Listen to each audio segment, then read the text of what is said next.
علامہ مولانا مفتی محمد اعجاز فریدی صاحب، ان کی خدمت میں التماس کرتا ہوں کہ وہ اپنے نورانی وجدانی بیان سے ہمارے دلوں کو مستفیض فرمائے۔ آپ کے خطاب سے قبل آواز بلند تمامی حضرات ایک زور سے نعرہ لگائے، نعرہ تکبیر، نعرہ رسالت، نعرہ رسالت، نعرہ حیدری، حیدری، بلاد مصطفیٰ، علماء اہل سنت۔ الحمدللہ رب العالمین، والصلاة والسلام علی سید المرسلین، اما بعد فاعوذ باللہ من الشیطان الرجیم، بسم اللہ الرحمن الرحیم۔ فمن ثقلت موازینہ فاولئک هم المفلحون، صدق اللہ العظیم۔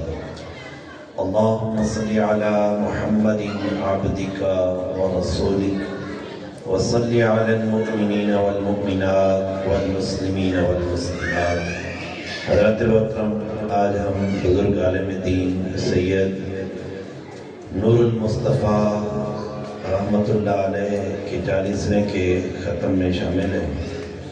میری یہ خوش نصیبی ہے کہ حضرت سے بھی ہمارا زبردست قسم کا یارانہ تھا، ان کی اولاد بیٹوں سے بھی اور پوتوں سے بھی دوستی چل رہی ہے۔ اللہ پاک حضرت کے بچوں کو اور پوتے پوتیوں سب کو نیک اور صالح بنائے۔ سورہ اعراف میں حکم ربانی ہے، فمن ثقلت موازینہ فاولئک هم المفلحون، کہ جس کے نیک اعمال بھاری ہو گئے، زیادہ ہو گئے، فاولئک هم المفلحون، بس یہی لوگ کامیابی پانے والے ہیں۔ ہم نے اپنی کامیابی کیا سمجھی ہوئی ہے؟ بچے کو کسی اچھے سکول میں پلے گروپ میں داخلہ مل جائے، ہم کہتے ہیں بچہ کامیاب ہو گیا۔ خدا نہ کرے وہ 5ویں کلاس میں فیل ہو جائے تو جس طرح کی ہم نے کامیابی کی خوشی منائی تھی، اس سے کہیں بڑھ کر کیا ہو جاتی ہے؟ پریشانی ہوتی ہے۔ اچھا، پھر بچہ وہ سکول بھی پڑھ گیا، پھر کالج میں ایڈمیشن لیا، پھر کامیابی کے نعرے لگا رہے ہیں۔ یونیورسٹی میں اس نے داخلہ لیا، پھر کامیابی کے نعرے لگا رہے ہیں۔ اس کے بعد اب آ گیا اصل مقصد کہ یہ سکول، یہ کالج، یونیورسٹی گیا کیوں تھا؟ اگر نوکری مل جائے، کاروبار چل پڑے، کامیابی ہے، ورنہ ہم کیا سمجھتے ہیں؟ ناکامی ہے۔ یاد رکھنا، یہ جتنی میں نے کامیابیاں گنوائی ہیں، یہ کوئی ایک بھی اس کا نام قرآنی روح سے کامیابی نہیں ہے۔ اصل کامیابی کیا ہے؟ فمن ثقلت موازینہ، جس کا نامہ اعمال بھاری نکل آیا، فاولئک هم المفلحون، یہی کامیاب لوگ ہیں۔ بھلے اس کی نوکری لگی یا نہیں لگی، کاروبار چلا یا نہیں چلا، کیونکہ اصل کاروبار اس کا چلنا ہے جس کو قیامت کے دن شفاعت مصطفیٰ نصیب ہوگی، اس کا کاروبار چلنا ہے۔ باقی یہ جتنی نوکریاں، ملازمتیں، جناب وہ پوزیشن لے رہا ہے بچہ، سب کی ساری ناکامی ہے۔ بھلے جو مرضی بھی دنیا میں بن جائے، قبر میں جا کر تو مردہ ہی بننا ہے۔ اصل کامیابی کیا ہے؟ کہ ہم دنیا سے جائیں ایمان کی سلامتی کے ساتھ، قبر میں بھی استقبال ہو رہا ہو، ہماری روح جائے آسمانوں پر تو آسمانوں پر استقبال ہو رہا ہو۔ لیکن ہم دنیا میں غلط لوگوں کے پیچھے چل کے تباہی اور بربادی کے کنارے پر جا کھڑے ہو گئے۔ آپ کو پتہ ہے دور حاضر میں بالخصوص یہ فتنوں کا دور ہے۔ کوئی 10-15 بندے گناہ کر رہے ہیں تو ایک بندہ نیکی کرنا بھی چاہے گا تو شرمائے گا، یا نہیں کیسے کروں؟ بچے سب کے کہیں غلط کام کی طرف جا رہے ہیں تو کہتے ہیں کوئی نہیں، زمانے کے ساتھ چلنا چاہیے۔ زمانے کے ساتھ چلنا چاہیے۔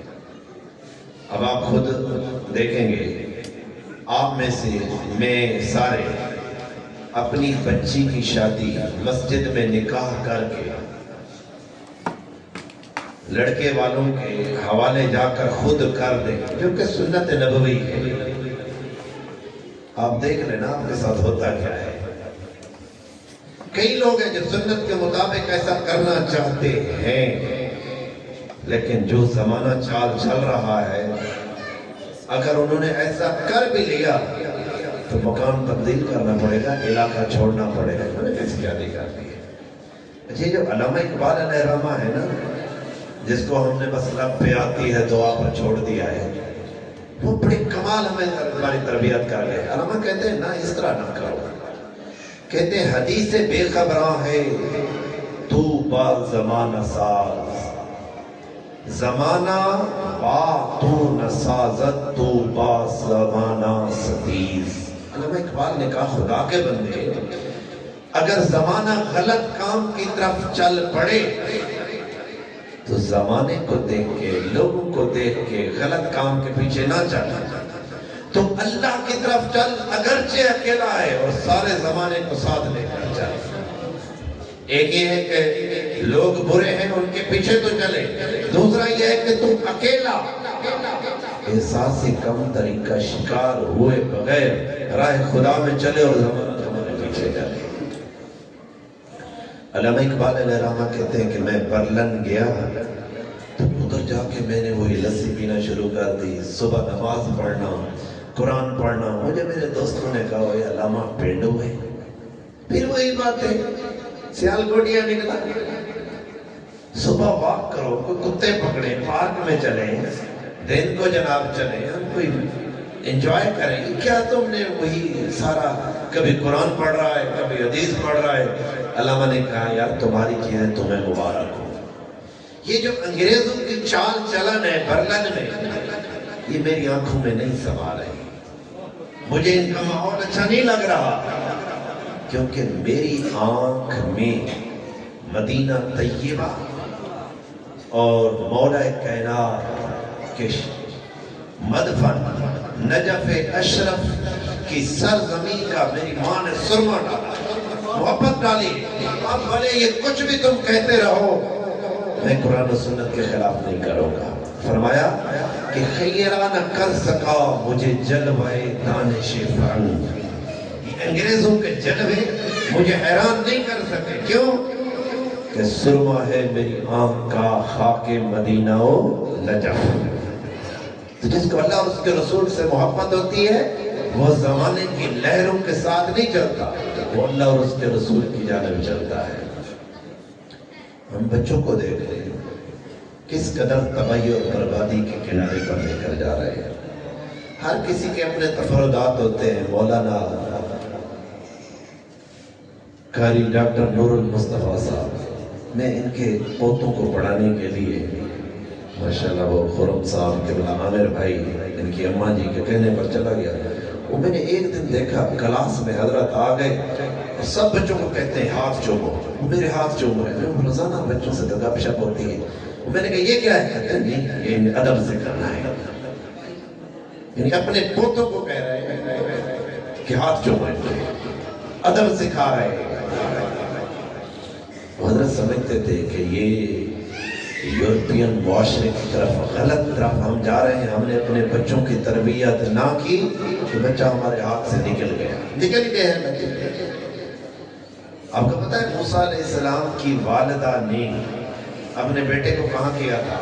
باکس میں بند کر کے دریا کے حوالے کر دیا تھا۔ ہم بھی اپنے بچوں کو بستے کے ساتھ بند کر کے، کوئی دور سکول ہے تو ویگن والے کے ذمہ کر دیا، لے جانا ہے جہاں لے جانا ہے۔ پتہ نہیں کیسی تربیت ہو رہی ہے کہ بچوں پر ہم اپنا بچوں کو وقت نہیں دے رہے ہیں۔ ثاقب رضا مصطفی صاحب وہ بڑی کمال مثال دیا کرتے ہیں، کہتے ہیں کہ اگر گھر کو آگ لگ جائے، وہ مثال دیتے ہیں کہ صبح ہم بچوں کو اٹھائیں تو جو سست مائیں ہوتی ہیں یا باپ وہ کہتے چلو کوئی نہیں یار سردی ہے بچہ ہے سو جائے نماز ہے کوئی بات نہیں. علامہ صاحب کہتے ہیں خدا کے بندو اگر تمہارے گھر کو خدا نہ خواستہ آگ لگ جائے بچے کو اٹھاؤ نہ اٹھے تم کہو کہ کوئی نہیں بچہ ہے سویا رہے. بات کو پتہ چلے گا آگ لگی ہوئی ہے اب یہ نہیں بھی اٹھتا تب بھی اسے اٹھاؤ. دنیا کی آگ سے بچانے کے لیے ہم بچہ نہیں اٹھ رہا پکڑ کے کھینچ کے باہر پھینک رہے ہیں کہ آگ سے بچ جائے اور آخرت کی آگ کا ہمیں کوئی فکر بھی نہیں کہ بچہ تو صرف نماز کی بات تھی باقی معاملات بھی ہیں. یاد رکھنا ہم دنیا میں آتے کس کی مرضی سے ہیں اللہ کے مرضی سے. کئی والدین رو رو کر دعائیں مانگتے ہیں اولاد نہیں ہے کیونکہ ان کی مرضی سے نہیں آنا اولاد ہے کس کی مرضی سے آنا ہے. اور کوئی بوڑھا 80 سال کا بھی بابا ہو اس سے پوچھو کہ جانے کا پروگرام نہیں ہے. جانا بھی جاتا بھی اپنی مرضی سے نہیں ہے آتا بھی اپنی مرضی سے نہیں جاتا بھی اپنی مرضی سے نہیں اور درمیان میں ساری اپنی مرضیاں کرتا ہے. دنیا میں آیا اللہ کی مرضی سے جا رہا ہے اللہ کی مرضی سے اور درمیان میں کس کی مرضی چلا رہا ہے اپنی مرضی چلا رہا ہے. گدھا اور انسان میں فرق یہ ہے کہ گدھا جانور اپنی مرضی چلاتا ہے اس پر کوئی قانون لاگو نہیں ہوتی. آپ کسی جانور کو نہیں بتا سکتے کہ قرآن میں یہ آیا ہے تو کر قرآنی قوانین جانوروں پر لاگو نہیں ہے. نماز کا حکم جانوروں کو حلال کھانے کا حکم جانوروں کو آپ جانور کو چھوڑیں جو بھی گھاس اپنا ہو غیر کا ہو کسی کا ہو وہ کھا جائے گا. نہیں دیکھے گا یہ گھاس میرے مالک کا ہے یا کسی اور کا ہے. اور اگر انسان بھی رزق کے حصول کے لیے یہی کرے جو میں ملاوٹ کر رہا ہوں جھوٹ سے چیز بیچ رہا ہوں غلط کاری کر رہا ہوں یہ میں نے کرنا بھی ہے یا نہیں تو پھر جانور اور انسانی سوچ میں کوئی فرق نہیں رہ جاتا. آخر پر حدیث طیبہ سنا کر اجازت چاہوں گا. حضرت ابو ہریرہ رضی اللہ تعالیٰ عنہ بیان فرماتے ہیں کہ رسول اللہ صلی اللہ علیہ وآلہ وسلم نے ارشاد فرمایا ایک مسلمان کے دوسرے مسلمان پر کتنے حقوق ہیں 5. پہلا حق کیا ہے کہ سلام کا جواب دینا. کوئی سلام کرے تو اس کو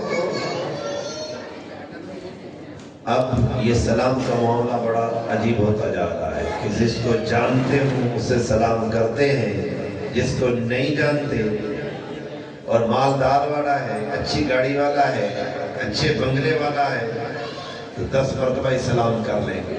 اور کوئی غریب کچرا چن رہا ہے تو ہو سکتا ہے اسے بیچارے کو کوئی سلام ہی نہ کرے. تو سلام اس لیے نہیں کیا جاتا. سلام اللہ نے ایک مسلمان کا دوسرے مسلمان پر حق بنایا ہے. دوسرے نمبر پر ارشاد فرمایا چھینک کا جواب دینا. جب چھینک آتی ہے اس کے جواب میں یرحمک اللہ کہنا. فرمایا تیسرا حق کیا ہے کہ مسلمان کی دعوت قبول کرنا. یہ آپ کو دعوت دی گئی کہ 40واں ہے آپ تشریف لیں آپ نے دعوت قبول کی. گویا کہ جو ایک مسلمان کا دوسرے مسلمان پر حق تھا آپ نے وہ ادا کر دیا. فرمایا جب مسلمان بیمار ہو تو اس کی بیمار پرسی کے لیے جانا یہ بھی مسلمان کا مسلمان پر حق ہے. وہ بیمار ہونے والا تم جانتے ہو نہیں جانتے یہ بھی معاملہ ختم ہوتا جا رہا ہے. جاننے والا کوئی بڑا آدمی علیک سلیک والا غریب بیمار ہے تو مر بھی جائے کوئی مسئلہ نہیں. اور 5واں کیا ہے کہ جب وہ فوت ہو جائے تو اس کی جنازے کی پیروی کی جائے. اس حدیث طیبہ کو سنن ابی داؤد حدیث نمبر 30-50 میں نقل کیا گیا ہے. اللہ تعالیٰ اس دعا ہے کہ اللہ رب العزت یہ مختصر سے الفاظ اپنی بارگاہ میں قبول و منظور فرمائے. وما علیہ الا البلاغ.